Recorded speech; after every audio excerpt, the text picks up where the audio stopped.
And now నేను ఎందుకంత mentally effect అయ్యాను అని ఇప్పుడు చెప్తాను. ఫస్ట్ థింగ్ నేను చెప్పినట్లు డిస్క్రిమినేషన్ అది. ఇంకా జడ్జెస్ యొక్క డిస్గస్టెడ్ లుక్ తో నన్ను చూడడం, ఎప్పుడు ఒక చీడ పురుగుని చూసినట్టు చూడడం. They treated me like I'm worthless. So అలా ట్రీట్ చేశారు, జోక్స్ వేశారు వాళ్ళు కూడా నా బాడీ మీద. ఇవన్నీ నాకు ఆడియన్స్ ద్వారా తెలిసింది, వాళ్ళకి వినిపిస్తుంది కాబట్టి వాళ్ళు పక్కనే ఉంటారు. సో నేనైతే అస్సలు ఎక్స్పెక్ట్ చేయలేదు, ఇలాంటి జడ్జెస్ దగ్గర నుంచి అయితే అస్సలు ఎక్స్పెక్ట్ చేయలేదు. అంటే నేను ఎన్ని షోస్ చేశాను, తమిళ్లో పాడాను, అన్నిట్లో పాడాను. ఎప్పుడు కూడా ఇలాంటి ఎక్స్పీరియన్స్ ఒక జడ్జెస్ నుంచి అయితే నాకు ఎప్పుడూ లేదు. శ్వేతామోహన్ గారు ఇప్పటికి కూడా మాట్లాడతారు, నన్ను ఏంజల్ అంటారు, the sweetest, the most talented అంటారు. అలాంటిది ఇక్కడ వీళ్ళని నన్ను ఇలా ట్రీట్ చేస్తున్నారు, ఇలాంటి మాటలు అంటున్నారు అని చాలా చాలా బాగా అనిపించింది.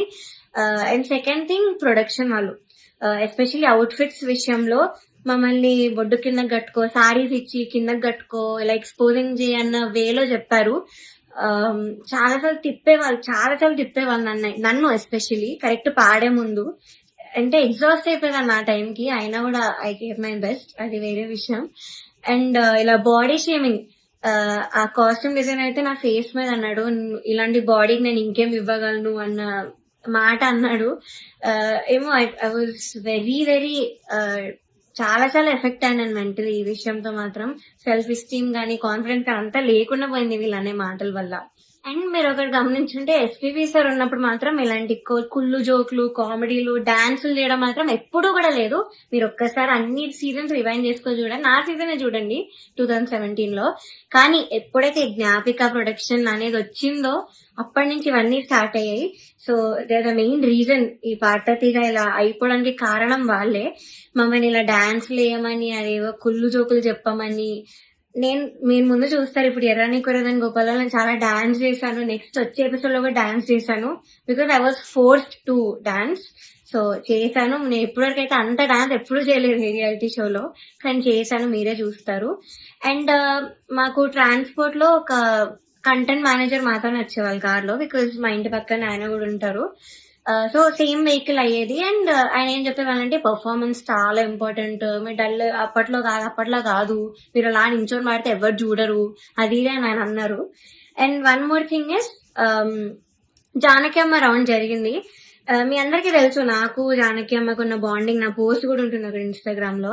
సో అన్ని ఫొటోస్ ఉన్నాయి నా దగ్గర, ఆమెతో అంత ఎక్స్పీరియన్స్ ఉంది అమ్మమ్మతో, చాలా స్వీట్ మెమరీస్ ఉన్నాయి. అవన్నీ నేను చెప్దాం అనుకున్నా కూడా నేను చెప్పనివ్వలేదు స్టేజ్ మీద. అండ్ నా ఫొటోస్, అంకుల్ ఇలా ఫొటోస్ వేస్తారా, సో నేను ఎక్స్పీరియన్స్ అంతా చెప్తాను, నాకు అమ్మమ్మ గురించి నేను మంచిగా చెప్దాం అనుకున్నాను అంటే కూడా నన్ను ఒప్పుకోలేదు. వేరే కంటెస్టెంట్స్ అందరూ ఫీల్ అవుతారమ్మా అది ఇదని చెప్పి నన్ను ఆపేశారు. బట్ కె రాఘవేంద్రరావు గారి ఎపిసోడ్ అయింది మొన్న స్కెడ్యూల్లో. అండ్ ధృతి is very very close to him, అక్కడ ఉన్న అందరితో క్లోజ్, జడ్జెస్ తో కూడా ఆఫ్ కోర్స్. సో ఆయన ఫొటోస్, తన ఫొటోస్ మాత్రం వేశారు అండ్ తనతో చెప్పించారు. నేను చేస్తే మాత్రం వద్దని, తను చేస్తే మాత్రం మంచిగా చూపించారు, అంత హైప్ చేశారు. ఇది మీకు న్యాయం అనిపిస్తుందా, మీరే చెప్పండి. నౌ థర్డ్ ఫైనల్ స్కెడ్యూల్, అంటే నేను ఎలిమినేట్ అయిన స్కెడ్యూల్. అయితే 4 రౌండ్స్ ఇచ్చారు, 6 గా డివైడ్ చేశారు. కామెడీ ఏంటంటే కొంతమంది క్లాసికల్ రౌండ్, కొంతమంది కాలేజ్ రౌండ్ అంట, ఒక చెత్త రౌండ్ ఒకటి పెట్టారు. దానిలో చెత్త పాసిబుల్ సాంగ్స్ అన్ని ఇచ్చారు, అంటే సింపుల్ గా పాడి పడేసేవి. దానికి క్లాసికల్ రౌండ్ కి మార్క్స్ కి కంపేర్ చేశారు. ఇదొక కామెడీ విషయం ఈ స్కెడ్యూల్లో. మీ అందరికి తెలియాలి కాబట్టి చెప్తున్నాను అంత క్లియర్ గా. సో ఇది జరిగింది. ఓకే, నేను ఎన్నో రాత్రులు వస్తాయి పాడండి డ్యూయట్ రౌండ్ లో, which is Ilaiyaraaja sir and SPB sir round మాట. వాళ్ళ బర్త్డేస్ వస్తున్నాయి కాబట్టి ఈ రౌండ్ ఇచ్చారు. డ్యూయట్ రౌండ్ వేరే ఒక అన్నతో పాడాను. అయితే ఇదైతే I did very very well, especially orchestra నుంచి చాలా అప్లోజ్ వచ్చింది ఈ పాటకి. నా హై నోట్స్ మీద ఎక్కువ మెచ్చుకున్నారు, చాలా బాగా వచ్చింది, వాయిస్ లో చాలా బాగుండింది, చాలా హాయిగా ఉండింది మైక్ లో. ఆ రోజు వింటుండే సిస్టమ్ లో చెప్పారు ఆ రోజు స్టేజ్ మీద. నాకైతే పక్కకు పిలిచి కూడా చాలా మంది చెప్పారు. కానీ సునీత గారు ఆఫ్ కోర్స్ మళ్ళీ అదే కామెంట్, నీకు రేంజ్ లేదు, నీకు హై నోట్స్ రావు, నీకు స్కేల్ ఎక్కువ అయిపోయింది, యూ ఆల్వేస్ స్ట్రగుల్, మనం దీని మీద మాట్లాడుకోవాలి అని చెప్పారు. I don't think so, because నేను ఎన్ని షోస్ చేశాను, ఎందుకు మన ఎస్పీబీ సరే నన్ను మెచ్చుకున్నారు అప్పుడు పడతది నా హెడ్ వాయిస్ గురించి. అండ్ మన సూపర్ సింగర్ లో శ్వేతా మోహన్ గారు అన్ని లాంగ్వేజెస్ లో పాడారు, ఆవిడ. సుజాత మోహన్ గారు అన్ని లాంగ్వేజెస్ లో పాడారు, ఆవిడ నన్ను మెచ్చుకున్నారు. ఇలాగా నీది బేస్ రేంజ్ వాయిస్ అయినా కూడా నువ్వు ఎంత బాగా పాడుతున్నావు, అసలు తెలియకుండా ఎంత బాగా పాడుతున్నావు, ఎంత క్లీన్ గా వినిపిస్తున్నా హై నోట్స్ అన్ని కూడా చెప్పారు. తమన్ సార్ కూడా మెచ్చుకున్నాను నన్ను ఈ విషయంలో. కానీ సునీత గారు మాత్రం అదే పాయింట్ మీద చెప్తారు ఎప్పుడు కూడా. సో ఇలా జరిగింది. అండ్ సారేగామే లాస్ట్ నేను ఎలిమినేట్ అయిన రౌండ్ పాడింది Saregama. I think that was the best performance. నా కెరియర్ లో కూడా నేను ఇప్పటి వరకు నాకు తెలిసి అంతలా పర్ఫార్మ్ చేయలేదు. వస్తుంది, మీరే చూస్తాను నేను ఎలా పాడాను సారేగామే. ఇంకా నాకున్న కోపం అంతా కూడా ఆ సింగింగ్ లో నేను చూపించాను ఆ రోజు. మేడ్ సో మెనీ ఇంప్రూవైజేషన్స్ అప్పటికప్పుడు చేసి పాడాను నేను కొన్ని స్టేజ్ మీద సారేగామేలో. అండ్ ఆ రోజు టాప్ 1 వచ్చిన అమ్మాయి, ఆ అమ్మాయి చంద్రబోస్ గారి పాట పాడింది ఆ కాలేజ్ రౌండ్ లో. సో ఆ పాటలో ఏదేదో ఇంప్రూవైజేషన్స్ చేసింది, అది అవుట్ ఆఫ్ పిచ్చింగ్ ఉండే మోస్ట్ ఆఫ్ దెమ్. అది లాస్ట్ లో లిరిక్స్ మర్చిపోయి నానా అని పాడింది.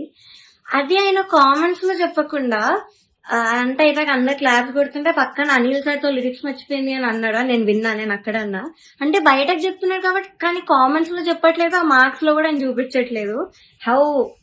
How great is that. ఇంకొక అబ్బాయి అయితే లిరిక్స్ మార్చేసి ఏదేదో పాడాడు, కామెడీ పాట చేస్తారు. అది కిరాణి సార్ పాటే, అది కూడా అది లిరిక్స్ మార్చేసి ఏదో కామెడీ లిరిక్స్ యాడ్ చేసి పాడేశాడు ఎమోషనల్ సాంగ్. అయినా ఆయన స్టేజ్ మీదకి వచ్చేసి ఆ పాట కోరస్ పాడేసి, ఆయన పాట అంటే అంత ఎక్సైట్మెంట్ వచ్చేస్తుంది ఆయనకి. సో ఆటోమేటిక్ గా స్కోర్స్ కూడా అలానే పడిపోతాయి సేమ్ ఎక్సైట్మెంట్ తో. సో ఇది జరిగింది కరెక్ట్ ఎలిమినేషన్ ముందు అదే రౌండ్ లో. ఇంకా ఎలిమినేషన్ రౌండ్ వచ్చేసరికి ఫస్ట్ చంద్రబోస్ గారు లేచి వెళ్ళిపోయారు. నాకు పని ఉంది, హ్యావ్ టు గో, అది నిజమో కాదో ఎవరికి తెలీదు, బట్ హీ లెఫ్ట్. మంచిగా హ్యాపీగా వెళ్ళిపోయారు ఆయన. కరెక్ట్ 5-6 ఉన్నప్పుడు కిరాణి సార్ ఈయన కూడా లేచి వెళ్ళిపోయారు. హీ వాజ్ లైక్ నాకు ఈ టెన్షన్ నా వల్ల కాదు, నాకు ఇంకేం సంబంధం లేదని లేచి వెళ్ళిపోయారు. బికాస్ ఆయన మనస్సాక్షికి తెలుసు అక్కడ. సో లేచి వెళ్ళిపోయారు. కానీ సునీత గారు మాత్రం అఫ్ కోర్స్ నా మీద అంత గ్రడ్జ్ ఉన్నప్పుడు నేను ఎలిమినేట్ అవ్వడం చూడాలి కదా. సో ఆవిడ మాత్రం అలానే కూర్చున్నారు, ఎంత ఒక ఈవిల్ స్మైల్ తో ఫేస్ మీద. I still remember that face, నా మైండ్ లో తిరుగుతుంది అది. నేను మాత్రం ఏడుపు కంట్రోల్ చేసుకుంటున్నా. కంట్రోలింగ్ లేదు, ఐ షుడెంట్ క్రై. నన్ను ఇంత టార్చర్ పెట్టారు, నేను ధైర్యంగా బయట పెట్టాలి, దానికి నేను ఏడవకూడదు, నేను మంచిగా ఎలిమినేట్ అవ్వాలి హ్యాపీగా అనుకున్నాను. సో నేను మాత్రం మంచి స్మైల్ పెట్టుకొని నించున్నా. అయితే లాస్ట్ ముగ్గురు ఉన్నాం లాస్ట్ కి. ఒకరు సేవ్ అయ్యారు, నేను ఇంకా ఇంకొక అన్న ఎలిమినేట్ అయిపోయాము, ఇద్దరం ఎలిమినేట్ అయ్యాము. అయ్యాక నాకు కొంచెం ఐ వాట్ ఎమోషనల్ గా అయినా కంట్రోల్ చేసుకుని వెంటనే ఐ గేవ్ అ స్మైల్. అయితే my mother she saw all of these కదా. సో ముందు నుంచి తట్టుకుంటూ వస్తున్నాం, ఇంకా తన వల్ల కాలేదు. సో మా మదర్ స్టేజ్ మీదకి వచ్చి నన్ను తీసుకెళ్ళిపోవడానికి ట్రై చేశారు అక్కడి నుంచి. ఆ ట్రాఫీ ఇవేం తీసుకోకు, వద్దు వెళ్ళిపోదామని. సో అదే ఎమోషనల్ మైండ్ సెట్ తో సునీత గారి దగ్గరికి వెళ్ళి ఎందుకు ఇంత అన్యాయం చేశారు అని ఇలానే అనింది మా మదర్. బట్ సునీత గారు ఆవిడ రిప్లై మాత్రం, నువ్వు వెళ్ళి ఇక్కడ ముందు ఇక్కడి నుంచి దయచేయి అనింది. ముందు ఇక్కడి నుంచి బయటకు వెళ్ళిపో అన్న వేలో ఆవిడ మాట్లాడారు. ఇలానే నువ్వు అన్నారు, which was very very cheap. అసలు ఎవరు ఎక్స్పెక్ట్ చేయరు అలాంటి జడ్జ్ నుంచి ఇలాంటి మాటలు వస్తాయని. నేను కూడా ఎలిమినేట్ అయిన షోస్ కూడా ఉన్నాయి. నేను తమిళ్లో బాగా ఎలిమినేట్ అయ్యాను, టాప్ 5 లో హాఫ్ మార్క్లో ఎలిమినేట్ అయ్యాను. అది కూడా అప్పుడు మేమేమి ఇలా ఎమోషనల్ అయితే ఏం చేయలేదు, బికాస్ ఆ జడ్జెస్ అంత బాగా మాట్లాడారు కాబట్టి మాతో. చిత్రామ్మ ఎంత బాగా మాట్లాడతారు, ఇప్పుడు కూడా ఎంత బాగా ట్రీట్ చేస్తారు. ఆవిడ కాల్ చేసి కూడా మాట్లాడాను నేను ఎలిమినేట్ అయ్యాక. మమ్మీతో మాట్లాడారు, మనో సార్ కాల్ చేశారు, మాల్గుడి సుబ్బమ్మ మాట్లాడారు. అలా మాట్లాడతారు కానీ నువ్వు ఇక్కడి నుంచి వెళ్ళిపో, దయచేయి ఇక్కడి నుంచి దయచేయి అని అలా చెప్పారు ఆవిడ. అలాంటి వాళ్ళని మీరు ఇక్కడ ఎంత హైప్ చేసి పైన పెడతారో ఐ డోంట్ అండర్స్టాండ్ వై. ఇప్పటికైనా మీకు అర్థం కావాలి వాళ్ళ గురించి. కానీ ఎందుకో మీ మైండ్ సెట్ కి ఎక్కదు. నాకు డౌటే, నేను చెప్పేది కూడా మీకు ఎక్కుతుందో లేదో. కానీ నేనైతే అంత ధైర్యంగా బయట పెట్టాను, బికాజ్ నేను ఈ కెరియర్ వదిలేద్దామని డెసిజన్ కి వచ్చాక నేను ఇవన్నీ బయట పెడుతున్నాను. బికాజ్ నాకు ఇంకా రావు ఆపర్చునిటీస్, ఎందుకంటే పెద్ద పెద్ద నేమ్స్ తీసుకున్నాను, వీళ్ళందరూ మీద చెప్పాను కాబట్టి నాకు ఇంకా ఉండదు. ఈ మ్యూజిక్ లో నాకు ఇంకా ఎలాంటి ఛాన్స్ అనేది రాదు.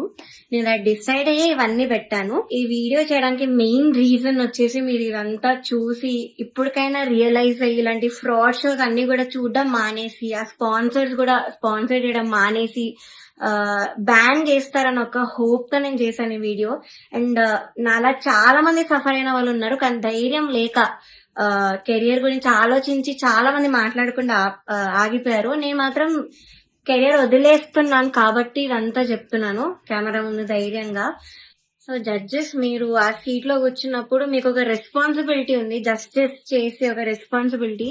కానీ మీరు అది చేయకుండా మీ ఇష్టం వచ్చిన వాళ్ళని తెచ్చి ఆ, మా అమ్మాయివే నువ్వు, నేను బుడతల బ్యాచ్ నుంచి నువ్వు అప్పటి నుంచి చూస్తున్నాను అది ఇది అని చెప్పి ఇవన్నీ చేసి మీరు సరస్వతి అమ్మవారిని అవమానం చేస్తున్నట్టు, మీరు షేమ్ చేస్తున్నట్టు, ఇన్సల్ట్ చేస్తున్నట్టు సరస్వతి దేవిని. సో మీరు ఇలా చేసే పని అయితే ప్లీజ్